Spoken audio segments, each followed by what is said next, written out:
now. Unlock the answers behind intriguing mysteries. Discover the facts within today's misbeliefs. Reveal what the mainstream media isn't telling you. Crack the pyramid control system. Unplug yourself with Max Maverick on Revealing Talk Radio. This is Decrypted Matrix.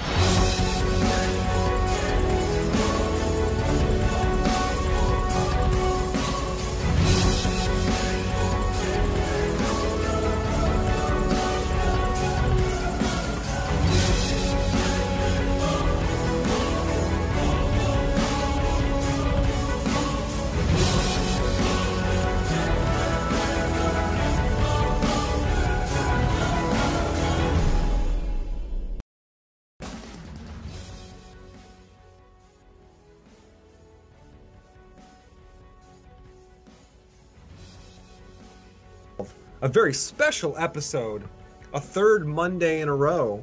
For those who've been following right along with us tonight, we have a very special guest again, founder of VaticanAssassins.org, Mr. Eric Jon Phelps. He will be joining us very soon.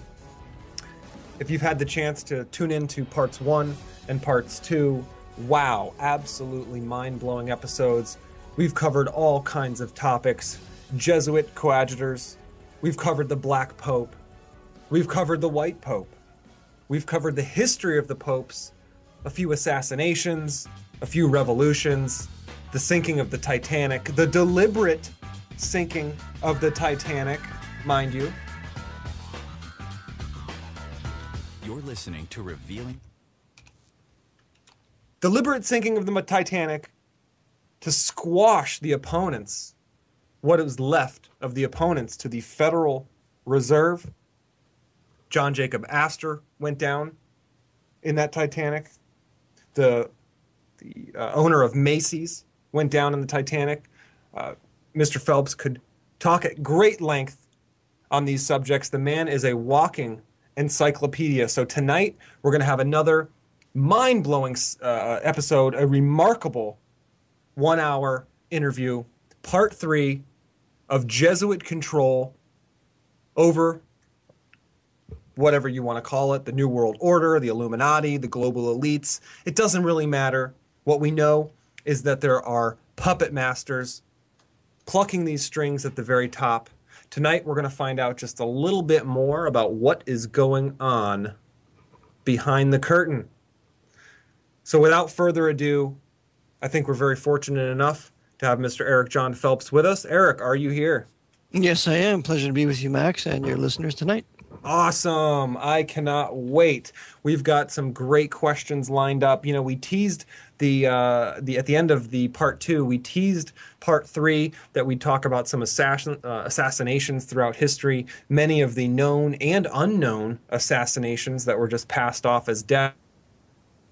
Time to jump into that by the end of this part 3, but we've had so many questions and so much positive feedback from the listeners that we have a whole lineup of content tonight that should be talked about, I think, before we dive into those assassinations. So if that's okay with you, Eric, I've got a few things we can just start spitballing.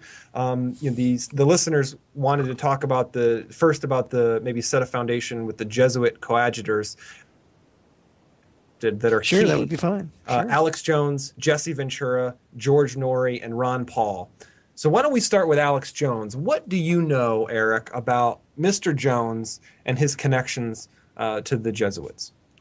Well, we have to first remember that Alex Jones, his father-in-law, Edmund Lowe Nichols, is a Knight of Malta. And he was an ambassador to Rome under the Reagan administration. Okay. Jones was made by the Knights of Malta. And his purpose is to instill fear in the listeners, and also to instill the idea that there's no remedy for what's happening in the face of true history, which I try to specialize in, show there is a remedy. And then he also is in the in crowd with all the Jesuit coadjutors of Fox News, Sean Hannity and Bill O'Reilly and and Geraldo Rivera, all of them. And he is also interviewed by Jesse Ventura in his conspiracy theory. So Alex Jones is a Jesuit coadjutor par excellence. He'll talk about the Bilderbergers, but he'll never talk about the Knights of Malta in the Bilderbergers, like the Queen and Queen Beatrix of the Netherlands and a host of others. Very interesting. Very interesting. I think many in the alternative crowd just smell, they smell something going on, that maybe something isn't right there. Do you think that his wife and her dad are the ones that made it possible for him to get into Bohemian Grove? Absolutely. I'm sure her father had a hand in it. You just don't go into Bohemian Grove. Right. You have to be. And so he never snuck in. He never did this little dance that he has, that he managed to get in there and take all these pictures. Because if you watch the interview between him and David Gergen, you can see that it's canned. Gergen is openly castigating him for going to Bohemian Grove. But you look at the facial expressions, they're working together. So it was all a con to make it look like he was truly a patriot. Which indeed he is not. In fact, he was married by Tex Mars. Tex Mars is one of the big anti-Jew baiters right now. Oh, wow. Tex Mars. Yep. Definitely familiar with him. Remember his work. We know Bohemian Grove has, the world-class security system, sensors in the ground, motion sensors in the woods. So, for him to sneak through, it's just preposterous. It's nonsense. You see, the Jesuits established Bohemian Grove. Bohemian Grove is only, 60, 70 miles north of the University of San Francisco, which is founded and run by the Jesuit order. The Jesuits run the Archbishop of San Francisco from the University of San Francisco. So Bohemian Grove is their creation. And in my PowerPoint, I show them the Jesuits and priests at Bohemian Grove in about 1927-28 having a black mass there. So it's absolutely papal, absolutely Jesuitical, and the owl has been the symbol of the Jesuits for years. I have it in my book to show that the Jansenists portrayed the Jesuits as an owl in one of the cartoons that they exposed the Jesuits to the great occultists, and an owl was one of their symbols. Yeah, you nailed it. You were reading my mind, because that was my next question is, did they steal the owl? Because everyone sees the owl and thinks that, associates that with Bohemian Club. It's also on the dollar, for those who might know. It's hidden in one of the little curves up on I think the top right of the dollar. Yeah, that's interesting. And remember that the dollar bill, as we know it today, was designed or redesigned by Nicholas Roerich and by Henry Wallace. And they put that all-seeing eye and then all the new layout for the dollar bill on the dollar bill in 1935. With our enterprise has been crowned with success because in 1935 they have the Federal Reserve Banking Act completed. They by this time you have the Social Security in place. You have the national bankruptcy where they take the gold out of circulation and all the land and the labor of the nation is now collateral for the bankruptcy. So by 1935 they're in complete and total control, and they're going to have a new de facto empire that's in place as a result of the 30s under FDR. So Nicholas Roerich, who was a Russian Jesuit, and Henry Wallace, who was FDR's vice president, they met together in New York. They put together this seal. So by 1935, they put it on the dollar bill. Wow, interesting. It's always funny to hear you say the Jesuits from different countries. So it seems like they really have no allegiance to any one country, right? Oh, no. Oh, not at all. Part of the Jesuit formation, that's what they call it, is you completely lose any nationality. You have no allegiance to your nation anymore. You have no allegiance to your family. You have no allegiance to your mother and father. The order is everything. And if you have any inheritance, you will it to the order. So the society is everything. You are nothing. And to show that, to have that illustrated, just go to any Jesuit cemetery. There's one not far from here in Warnersville. And all the tombstones are the exact same size. They have the same thing written on it. The day you were born, the day you entered the order, the day you died. It's really communism. It's really communism in its ultimate perfection. And so the Jesuits tout universal equality, and of course there's no allegiance to anybody or anything other than their superior in the Black Pope. Interesting. I'm trying to think here how a Jesuit would spend money, but I have a feeling they probably don't even spend money. Somebody else just gets them what they need, I have a feeling. Now, some of the high Jesuits do have money. In fact, I have a friend that's working on a Texas oil well who brought up the issue of the Jesuits to one of his co-workers, and his co-worker said, I have a cousin who's a Jesuit in New York, and he always has money. Always has money. Mm-hmm. That would be nice, wouldn't it? Yeah. So they're the big masters of finance, as you know. In fact, the 43 trillion that's just come out, that's been lost, quote unquote, they're all Jesuit banks that were behind that. All 6 banks were run by the Jesuits. Sounds about right. I guess that makes sense. Mm-hmm. You had mentioned a name that crosses paths often with Alex Jones, and that's Jesse Ventura. Jesse the Body Ventura, he was the governor of Minnesota for a while, and then now he's made a name for himself as this ex-Navy SEAL turned conspiracy theorist. And what supports the idea that he's connected to the Jesuits? Well, first of all, when you're a SEAL, you're a CIA agent for life. You're never done with the agency. And so remember, the CIA was patterned after the Jesuit order. The CIA is called the company. The Jesuit order is called the company. First head of the CIA really was the OSS, later to become the CIA. The first head of the OSS was Knight of Malta Wild Bill Donovan, who got one of the highest orders, honorary orders that the Pope could give, the Order of St. Sylvester, and it's also a cross of the Knights of Malta. I covered this in my book. But the Knights of Malta were the original founders of the CIA. Allen Dulles was a Knight of Malta. Leon Panetta was a Knight of Malta. You have a host of them that are Knights of Malta. William Casey. And so when you're in the agency, you're in for life. You don't get out except by salvation through Christ or death. And so I maintain that Jesse Ventura, as a former Navy SEAL, is still a CIA asset. He's doing quite well now, and he's been on the conspiracy circuit. But now he says that Fox News won't speak to him and so on. I maintain this is all a front because he is the one I believe they're going to use to bring in right-wing fascism.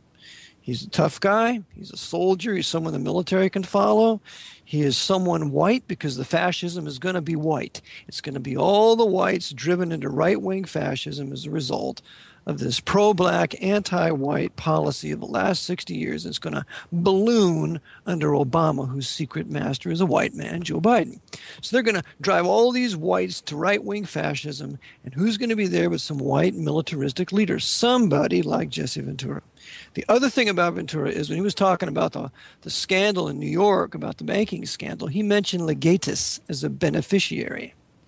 Well, he didn't mention that Legatus was financed and created by Knight of Malta Tom Monahan, who is the founder of that pizza monopoly across the country. What is it? I can't remember the name. In fact, they have a special contract with the Pentagon.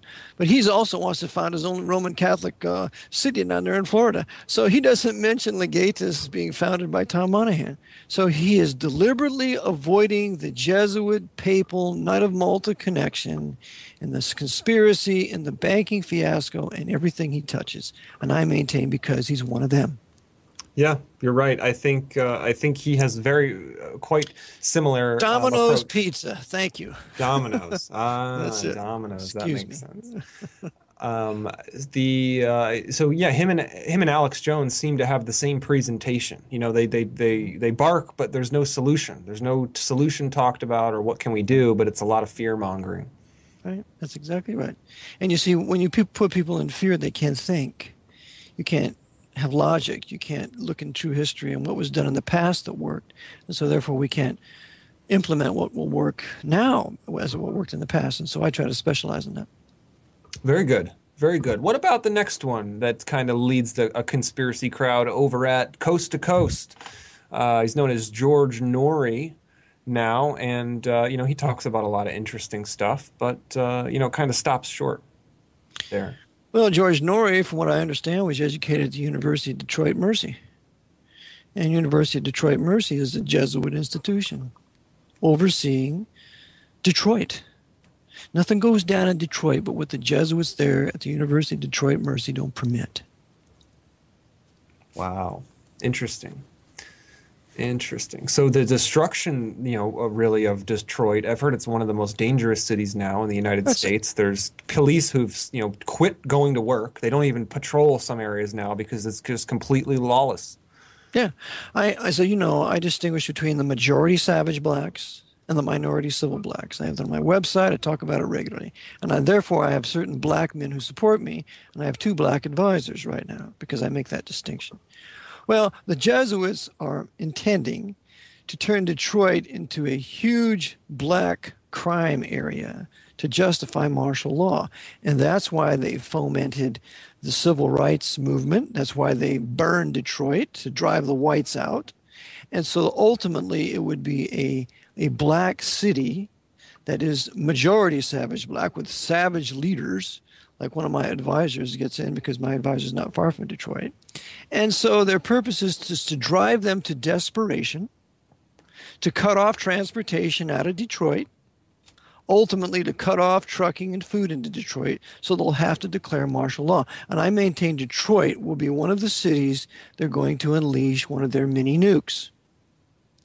And so some of the Shia population in Detroit have contacted me and asked me what they should do. I said, you need to get out of there. Because that's exactly what and it was right on the Detroit-Windsor line. So if they put out a mini nuke there, it would go into Canada, and then they could unite Canada and the U.S. under the Department of Homeland Security. Then they can have their huge fascist state that will include both countries. I love it. Homeland Security. I know that wasn't an accident, was it? That wasn't a slip-up. You really meant to say Homeland Security. That's right, because that's what it is. The Department of Homeland Security was really created by John C. Gannon. John C. Gannon was a member of the Jesuit Volunteer Corps when he was a youth. He went on to be a leader in the CIA. He used to give the CIA daily brief to the president. He was in the CIA for 23 years. This man is the true founder of the Department of Homeland Security, and he's a Knight of Malta. Wow, interesting. I had heard there was also a connection back to, Hitler's empire. Didn't he call it the same thing almost? Motherland security? Yeah. Oh, yeah. He called it the fatherland and the homeland, yeah. And you have that same kind of rhetoric in Stalin's Russia, too. Because remember, Hitler and Stalin worked together. They walked the castle of Schönberg in Vienna, Austria, the Habsburg castle there in 1913. They knew each other. That's why they worked together. And if you read a book called Hitler's Traitor, it's about Martin Bormann. It shows the connection between Martin Bormann and Joseph Stalin. That as soon as an order came out of Berlin, the Red Orchestra, Stalin knew about it within 24 hours. Why? Because Hitler and Stalin worked together through Martin Bormann, and that's why they helped Martin Bormann escape at the end of the war, and he goes down to South America and builds 750 corporations for the rise of future fascism. Wow, this is just unreal. And I think it's important too to remind the listeners, and I think you'd probably agree, Eric, is, what we should be talking about here is humans. This is about humans, but unfortunately it's being divided into these races and, one culture pitted against the next culture, and it's just divide and conquer all over again. That's right. That's what the Jesuits are masters of. That's what they did in World War II. World War I, we're going to teach the English to hate the Germans and the Germans to hate the English. And what do we have here? We have the 2 most prominent Protestant white nations and empires in the world. We'll be right back. Eric Jon Phelps. You're listening to Revealing Talk Radio. We can't pay you for sharing and tweeting us on Facebook and Twitter, but we will love you for it. Find links on our website at revealingtalkradio.com and follow us today. This is Matthew Cooper from the Positive Control Systems Show. All behavior is communication. Tune in and learn how to properly communicate with your family and everyone around you. Join me each Wednesday at 11 p.m. Eastern, 8 Pacific, right here on Revealing Talk Radio. G'day, this is Timmy from the Timmy Down Under Show. I'm an Aussie bloke keeping it real on the Gold Coast of Australia. Check me out each week right here on Revealing Talk Radio. You'll get the Aussie perspective. I'll be here waiting for you. If you've ever wanted to host your own talk show, Revealing Talk Radio, the world's newest premier radio network, has an opportunity for you. We're looking for many topics. Whether your interest is in business, sports, helping others, alternative news, or simply promoting a product, Revealing Talk Radio wants you to become a talk radio host today. Go to revealingtalkradio.com or call 407-796-2102. You're listening to Revealing Talk Radio.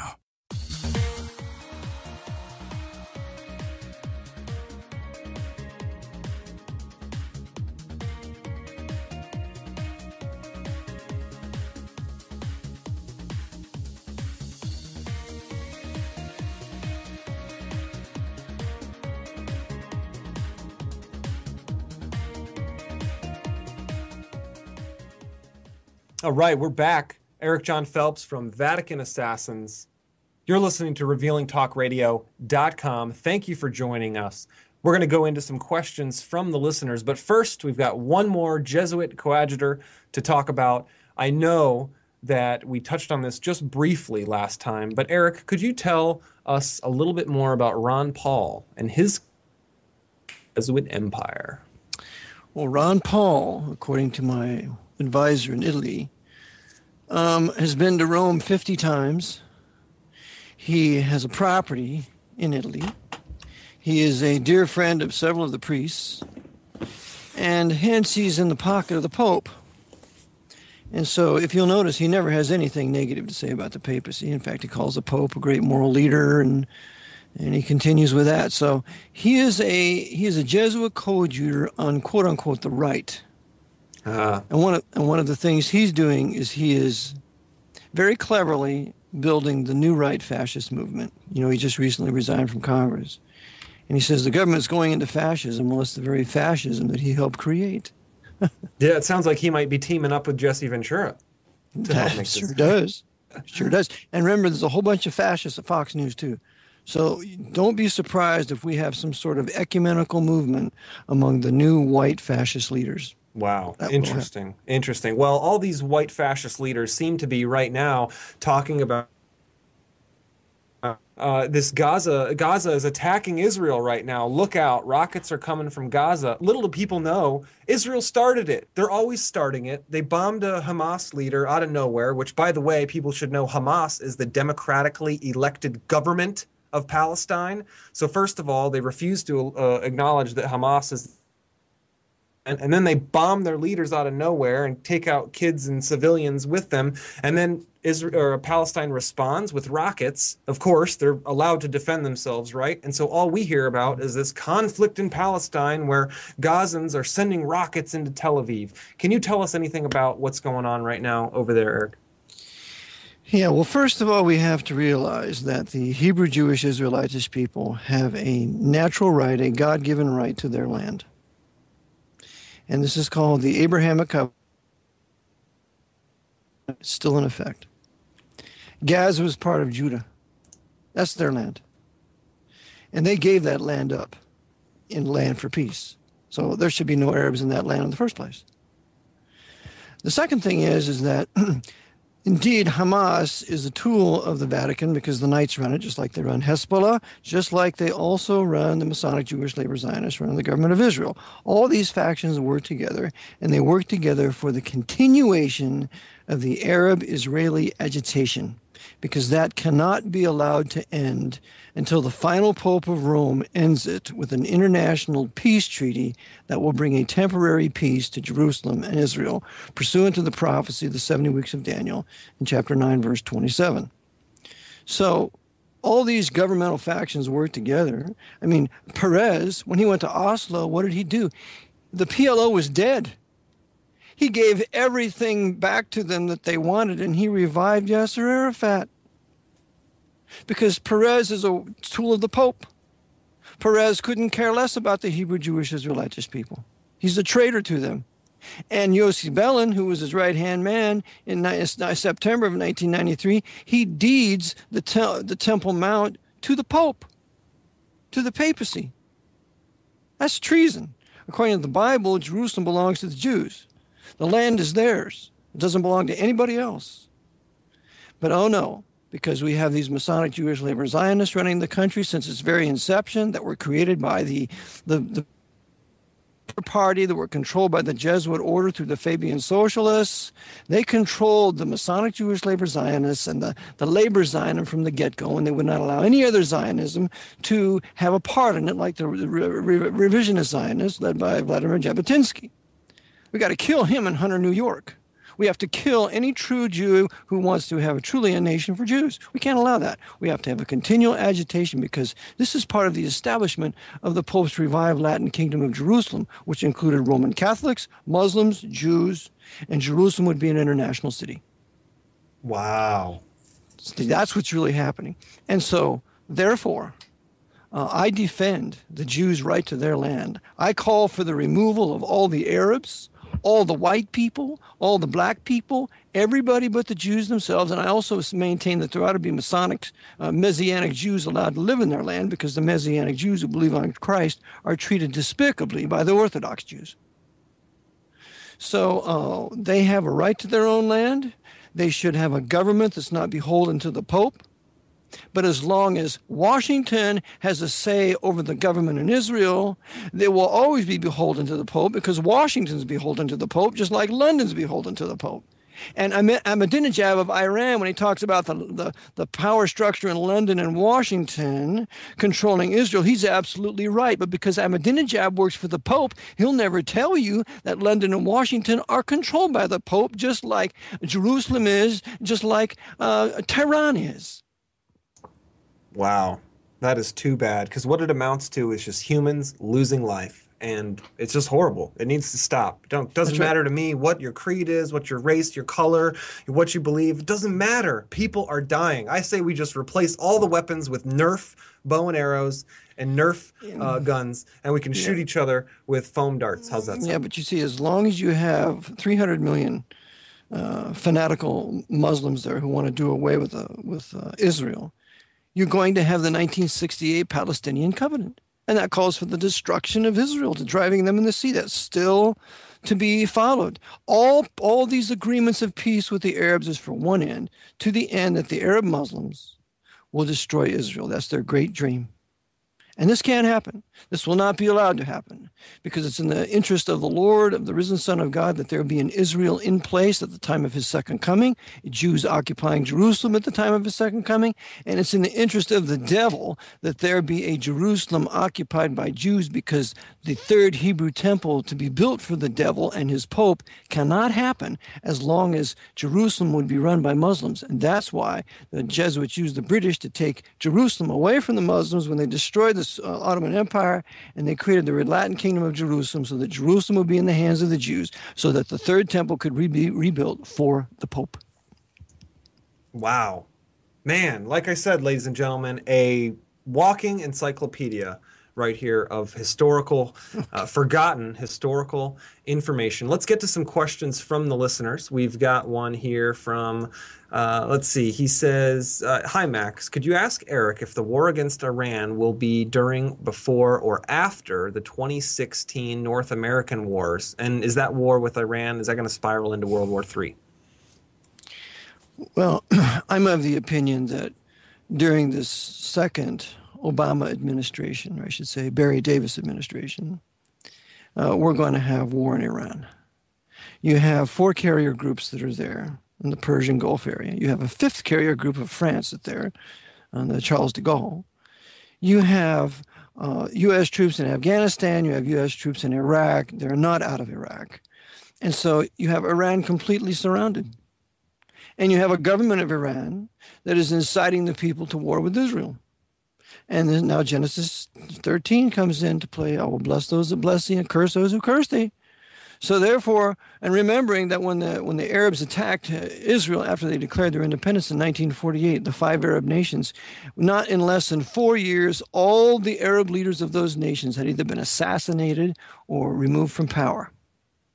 Wow. And anybody who seeks to enter, any Arab who seeks to enter into a peace agreement with Jerusalem, with Israel, just happens to die. Like Sadat, and like the leader of Lebanon. He was assassinated. So The papacy is very careful that any Arabs who want to have some sort of a peace with Israel, that they're not allowed to stay in power because we've got to keep the agitation going. So meanwhile, the war with Iran, what's the purpose for the war of Iran? The war in Iran is to kill the Shia Muslims. Remember, the Sunnis hate the Shia. The Shia are regarded as infidels by the Sunnis, and the Sunnis control all the money. That's Kuwait, that's Qatar, that is Saudi Arabia, or I should say Arabia under the Sauds, and you have the United Arab Emirates, which has Abu Dhabi and Dubai, all the huge mega trillions that are controlled by the Muslims in the Middle East there are controlled by the Sunnis. And so the Sunnis are opening their treasure chests to annihilate the Shia of Iran, which will also include 20,000 Jews in Tehran. So you got Jews to kill, you got Shia to kill, and when that's taken place using the American military-industrial complex, after that's taken place, then the Sunni world will unite against the U.S. for its invasion by the Sunnis and the Chinese and the Russians. Yikes. Sounds like a history I would love to avoid. We got another question here. That last one was from Richard T. This one is from Nick. Nick asks, in a previous show, Eric mentioned Eastern Canada will be safe to live during the race wars because the area will return under control of the Europeans. So, Eric, what will life be like under that type of rule, if you had to guess? Well, Eastern Canada will be the best place to be. I won't say that it will be absolutely safe, but it will be better because you're not going to have, I do not believe you're going to have invading Chinese and Muslims and Russia into Eastern Canada. I believe the EU will take Eastern Canada. The EU, because it's Catholic, the Reformation's been killed out of Europe. It's going to take Catholic Quebec and the Maritimes and Nova Scotia and that general vicinity where you have these super ports like Halifax and others, and Boston as it comes down into the Northeast.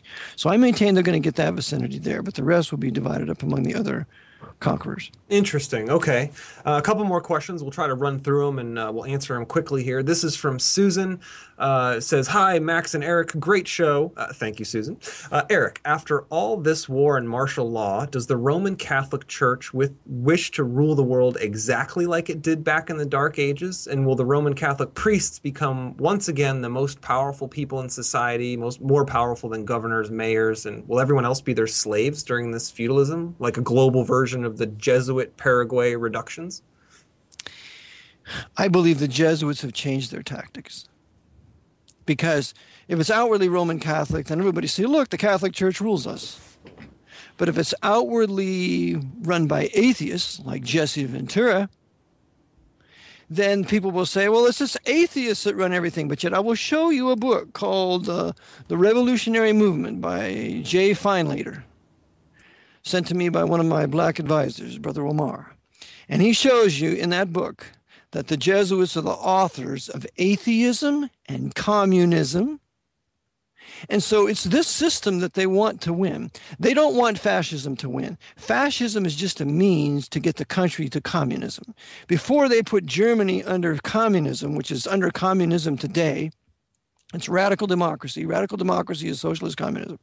Before they put Germany under socialist communism during the old Cold War, they put it under fascism to kill out all the true Protestant preachers of Prussia and to kill out the Jews of Germany. Once you kill out those two factions, you can have successful communism. And of course, Germany was rebuilt by Knight of Malta Konrad Adenauer, whose brother-in-law was Knight of Malta John J. McCloy, one of the heads of Chase Manhattan Bank, and one of the co-conspirators in the Kennedy assassination. So what the Jesuits are building, I believe, is a universal state of atheism and communism, which will be the vacuum for the final Pope of Rome when he's murdered and he comes back to life. People will say, oh my God, there really is a God. There really is something here. And when he comes back to life, everybody will see that he's dead and he's alive, and he'll have a Hebrew false prophet that can call fire out of heaven, and they'll say there really is a God. And this vacuum of communism, of atheistic communism, will be essential for the world to worship the beast. That's what I think their end game is. Wow, sounds like that is sounds like you have that one figured out. Yeah, wow, interesting stuff, Eric. And one more question here. This is from Stephen O. Hey guys, Eric, you mentioned in an interview years ago that the Vatican created Sunni Islam. So why did the Vatican have to fight the Muslims during the Crusades? Like, why did they fight their own creation? Did the Vatican at some point lose control of its own creation, i.e. Yes. Sunni Islam? Yes, the Vatican lost control of Sunni Islam. Two things happened. After the death of Muhammad, you have a division in Islam. You have those that follow the successor of Muhammad, then you have those who follow Ali. Well, the ones who follow Ali are the Shia. The ones who follow this other successor of Muhammad are the Sunnis. So the Shia were not a creation of Rome. The Shia were an offshoot that Rome was really not in control of. But when the Rome creating the Sunnis, the Quran being written in Rome, and et cetera, it was just the long arm of the papacy to kill the enemies that the papacy wanted to be destroyed. But in about 750, after Islam had taken Jerusalem from the Eastern Empire, because the deal was that the popes would back Islam so that when they took Jerusalem, Islam would give Jerusalem back to the Pope. They refused to do it. The Sunnis called the Pope an infidel, which of course he is, and they refused to give Jerusalem to the Pope. And so as a result, some 300 years later, the Pope begins to launch his crusades in his attempt to take back Jerusalem, which is what he wanted in the first place. And the first crusade did take Jerusalem using the Knights of Malta, the Knights of St. John of Jerusalem, the Hospitallers.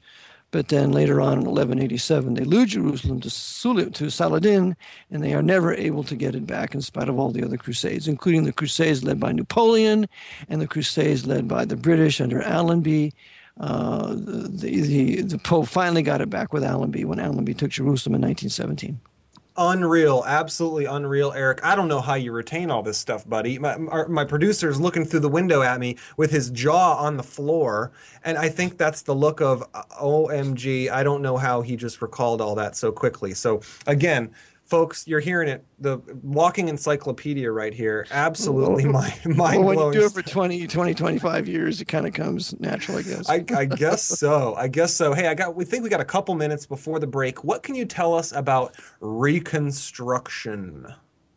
Reconstruction. After the war between the states, so the War of Northern Aggression, the purpose of the Vatican was to destroy the historic white Anglo-Saxon Protestant South. Remember the Protestant South? There was not a very large Catholic population there. The cities were primarily Protestant. And so after they decimated the Protestant city of Richmond, the Protestant city of Columbia, the Protestant city of Atlanta, after they didn't decimate the Catholic city of New Orleans, by the way, after they decimated the 5 prominent Protestant states of Virginia, Maryland, North and South Carolina, and Georgia, then they sought to impose a miscegenation, a forced miscegenation of the whites under Reconstruction. This is where they came out with the Civil Rights Act, and they put the South under 5 military dictators for the purpose of forcing the 14th Amendment down the throats of the southern states. And because they refused, they put the southern states under martial law for 2 years, from 1867 to 1865 to 67 or so, until the southern states began to ratify the 14th Amendment. So by 1870, Texas is the last state, I believe, to ratify, and hence we have a new nation. The old nation founded by George Washington ends, and the new America is now the creation as of July 28, 1868, with the 14th Amendment. So as a result, the Reconstruction continues. By the way, the first Ku Klux Klan is created by... Interesting. Eric, well, hang on that thought. We will be right back with Revealing Talk Radio. Eric Jon Phelps, Vatican Assassins.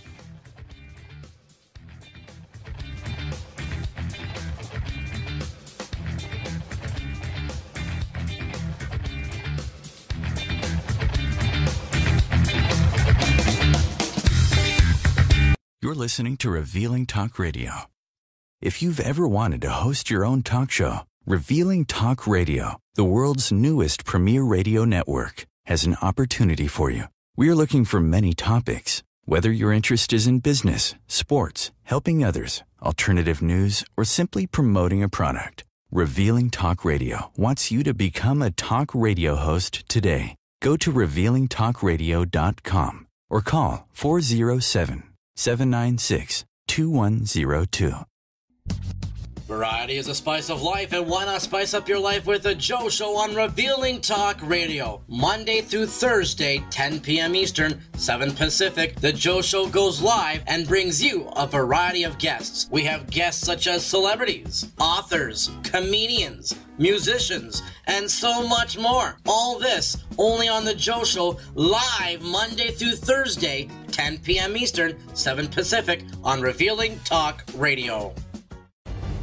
This is Matthew Cooper from the Positive Control Systems Show. All behavior is communication. Tune in and learn how to properly communicate with your family and everyone around you. Join me each Wednesday at 11 p.m. Eastern, 8 Pacific, right here on Revealing Talk Radio. You're listening to Revealing Talk Radio.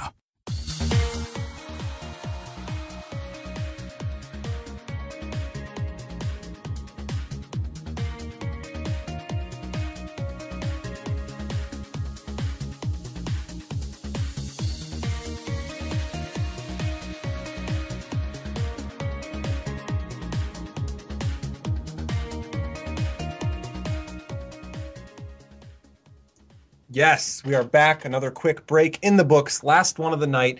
It's the home stretch now. You're listening to Revealing Talk Radio. Yours truly, Max Maverick. Fortunate enough to interview the amazing Jon Phelps, founder of VaticanAssassins.org, also the author of Vatican Assassins, Wounded in the House of My Friends. 1,800 pages of mind-blowing information that it will fill so many gaps in history. I don't even know where to begin. If you want to begin, start with part 1, listen to part 2, listen to part 3, which we're talking about tonight, and I think we might even be fortunate enough to have a part 4 because we're just not going to get into the actual assassinations and the history of assassinations and all the hidden ones that you probably didn't even know about. But tonight, we had to cut off Eric just a second ago. He was talking about the Ku Klux Klan, the history of... Can you finish that thought, Eric? Yes. The first Ku Klux Klan was started in 1865. It lasted for 4 years. Nathan Bedford Forrest ended it in 1869. Remember, the Klan started because the radical red Republicans in the North were inciting the blacks to rape, pillage, and murder in the South, to stealing the Southern plantations, to inciting them to crime. And so the first Ku Klux Klan not only stopped that, but they also stopped the Northern carpetbaggers from stealing them blind. And as a result, the Jesuits had to take over this first Ku Klux Klan, so they did so. And one of the people they used to take it over with was a priest by the name of Father Jacob Ryan, who became the chaplain of the first Ku Klux Klan. And it begins to morph into some violent, radical organization, for which reason Nathan Bedford Forrest, the greatest cavalry commander of the Confederacy, a great Southern general, he abolished it in 1869. So as a result, the Jesuits say, well, we got control of this organization, so we're going to secretly continue it with that wicked Albert Pike. The Albert Pike who incited the Sioux to kill several hundred American civilians up in Minnesota during the war around 1862. So we're going to use Albert Pike to continue the Klan underground, and it's going to reemerge in 1915 as really the second Ku Klux Klan. And this will be the Klan totally controlled by the Jesuits, even though it has many things to say that are correct against the papacy and Jesuits. It's going to hate the Jews, and it's going to neutralize any white movement to unite against the Pope's white power structure. I had no idea. That's right. So remember, there's two clans. Never forget it. I'd have been in the first one, but not the second one. and so that's what happened. And so the start a movement. If a movement starts, they can then hijack it and control it, and then they direct it to where they want it to go. So. Yep, control from the inside. Another couple quick questions we have from Mark S. This is a good one. Hi, Max and Eric. In what year will the third Hebrew temple be rebuilt? And in what year will the final pope die and come back to life? Are we talking like 2020, 2025? When, Eric? We must know. I don't know. It'll be sometime in the future, though. Great. Yeah, that's probably a hard one to call. I imagine. I never set dates. It's just those events will happen. Yeah, I hear they are. They're always changing their plans. They're not not necessarily stuck on a time and date of anything. They're patient. They seem to be awfully patient in these world events that they help unfold. That's right. The Jesuits are the masters of contingency. They have plans, but as you know, man proposes and God disposes. So the Lord restrains the mystery of iniquity to conform with his mystery of godliness and the preaching of the gospel to the ends of the earth. And if the devil seems to try to get a little ahead of the program, then the Lord just puts a damper on it. Right. Sounds about right. This one comes from Kevin. Can Eric explain what will become of the other Roman Catholic priest orders, like the Francians, the Dominicans, etc.? After all this post-fascist World War III era, will the priests still be around ruling, or will the Jesuits annihilate them and claim all power to themselves and the Antichrist? No, the Jesuits have a little maxim. He says, above all, not too much zeal. So one of their designs is you stay in the shadows, you stay quietly in control, and let it appear that others have a say. But the Jesuits run the Franciscans, the Dominicans, the Benedictines, as well as the Papal Orders, Knights of Malta, Knights of Constantinian Order, Knights of the Equestrian Order. They run all of them because there's Jesuits in all these orders and in all these brotherhoods, keeping them in line because these Jesuits report to the Jesuit General. But there will always be factions that appear to have a say, but in fact they don't. The Jesuits run them all. The Jesuits, remember, declared war on the papacy after the French Revolution when they used Napoleon to war on the papacy, to kill Pius VI, to capture Pius VII. And in 1814, when the order's revived by the Pope, they ultimately have complete power by 1901. Yeah. So they totally run the papacy. Interesting. You mentioned, I think, before this Antichrist figure. I know the conspiracy alternative news crowd is always referring to this Antichrist. Do you think there will be an Antichrist that comes to power? Of course. Yeah. Of course. 1 John 2:18, 1 John 4:3, the Antichrist is indeed coming. He's a man. He's the beast of Revelation 13, verses 3 through 10. The beast of Daniel 7:11, he's a man. He's the beast who's going to be cast in the lake of fire by Christ himself at his second coming. This man is the most important man of Scripture, second only to the Lord Jesus Christ, and he is coming. Is that man alive right now on earth, or is that somebody that is yet to be named, do you think? I think he's yet to come. Okay. I think there's several popes after this one. Because for the Antichrist to finally come to power, there has to be a third Hebrew temple. There has to be a rebuilt temple in Babylon. You have to have a rebuilt Babylonian city. You have to have a unification of all the kings of the East, of the Asian nations, which is being centered in China now. You have to have a complete and total unified Europe. All these things are yet to happen. Interesting. Okay, we got to keep moving. There's more stuff. Tell us about John Lafarge. What do you know about John Lafarge, and why is he significant? John Lafarge was the leader of the civil rights movement. He was the Jesuit who was the advisor to Francis Cardinal Spellman.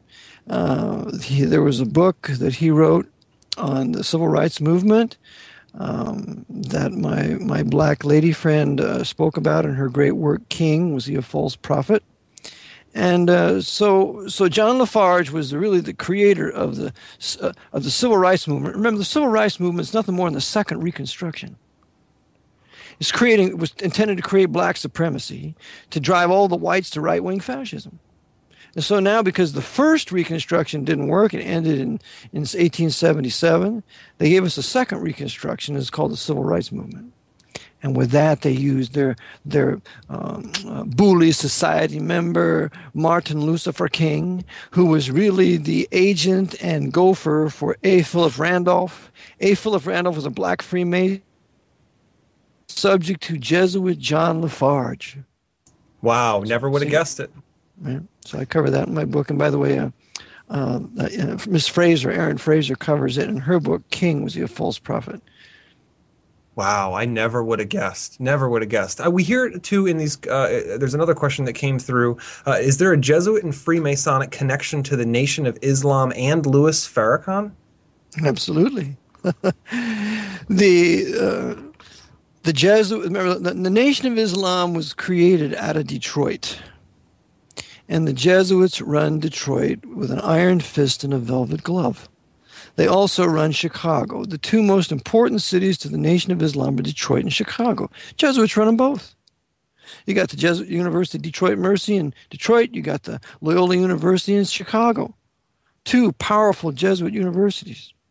So they control it. And if you read in a book called The Man to See, Edward Bennett Williams. Edward Bennett Williams was a powerful Knight of Malta in the days of LBJ. LBJ wanted to make him the mayor of Washington, D.C. Edward Bennett Williams was the owner of the Washington Redskins and the Cardinals.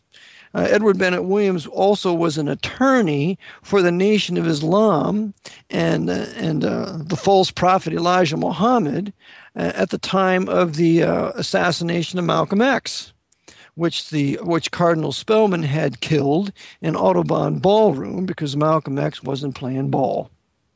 Oh, interesting. There's always symbolism, like with Kennedy, they killed him in a Masonic pyramid, right? In Dealey Plaza, I heard there's a Masonic connection. They always like to have a symbolism, even where they kill these guys. That's right. And Audubon Ballroom was no exception to the rule. Remember that when his wife Betty was asked who killed Malcolm, the high command of the FBI in conjunction with the leaders of the Nation of Islam. That's what she said. Wow. Man, your book the title of your book makes more and more sense every time I speak with you, and that's Vatican Assassins, Wounded in the House of My Friends. So it seems like you've even tied a little bit of symbolism there into the title of your book. Just absolutely mind-blowing stuff. On with the Muslims here, I had a really good question emailed to me directly. I wanted to ask this one. What is the reason behind this substantial Muslim immigration into Western Europe? Is it, he says he's from England and he's noticed this big time. Will it ever stop? Is there a reason behind it? What can you say about that? No, remember, the nobles of Europe, controlled by the Pope, have facilitated all this Muslim invasion of Europe. And the question is why? Is Europe to become Muslim? Absolutely not. The policy of the papacy has never changed. He used Charles Martel in 732 to stop the Islamic invasion into Europe through Spain. They're going to stop it again. The reason why they brought all these Muslims into Europe and are financing building mosques in England and not allowing churches to be built is because they intend to, after they've completely destroyed the Reformation there, which they about have in England, they're going to unite all the white people of Europe against the Muslims who are incited to crime. Remember, the Muslims are committing lots of crime in Europe, in the Scandinavian nations, rape, murder, robbery, and so on. The leaders are inciting those people to do that. So the white people in Europe will be driven to the extreme of right-wing fascism into the arms of the Pope. And the Pope will look like a leader and a savior to the Islamic Muslim invasion, which he and his Jesuits caused. Makes perfect sense. Man, when you know all the details and you can fill all the gaps like Eric does, things really begin to get much more clear. That is for sure. I can't wait to have you on. I think are we going to do it next? Let's do it next Monday. What do you say? We'll do it next Monday and talk about assassinations. I think your listeners got to be tired of me. Maybe you got to find somebody better. Maybe. Yeah, no, you wouldn't believe all the supportive emails and comments we're getting about having you. Eric, the show has really blown up since we've had you on. We've just had significant growth and viewer and listener followership. It's just awesome. So thank you for coming on. And I feel like, man, we just scratched the tip of the iceberg every time. And here we are, 3 episodes deep now. So next time we'll have you on. We'll talk about the JFK assassination. I'm sure there's a ton more that you can fill in there. There will be a long list, I bet, of assassinations that we don't even recognize as assassinations because they were really just mysterious deaths or deaths swept under the rug for one reason or another. Sounds like you've got a lot of experience there. One last question. I've been asked this multiple times, and I imagine you have some kind of intelligent answer here. It goes like this. Because these Jesuits are so clearly, they're very wise. They have all the knowledge. They have almost an uncanny ability to control humans. There's not a whole lot of time to answer this, so maybe it'll extend into the next show. But is there any evidence that you've seen that there might be a Jesuit connection to, fallen angels or some kind of supreme being, extra dimensional or otherwise? Oh, there's no question that the high Jesuits have interaction with demonic creatures and that they are directed to do what they do by them. I have no doubt of that because they're the big occultists. They are the druids of today. They're the high sorcerers. And so they do interact with these entities.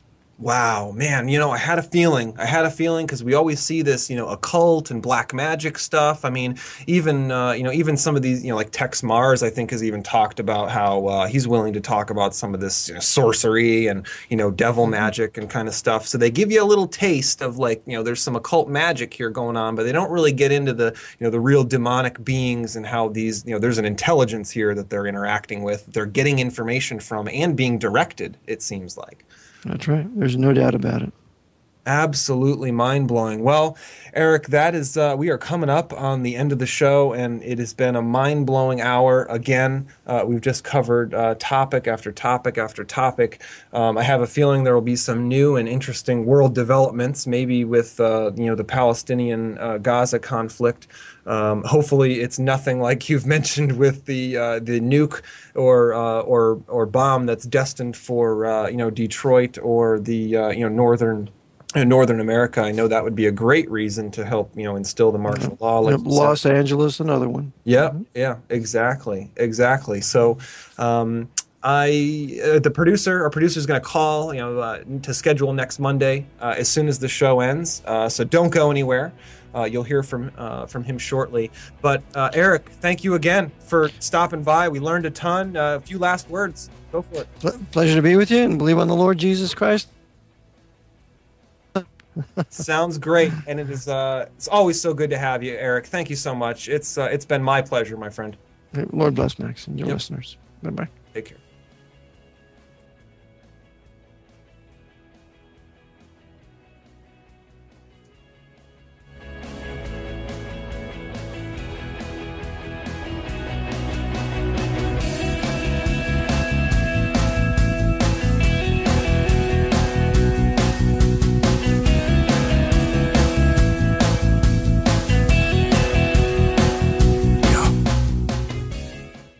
You're listening to Revealing Talk Radio.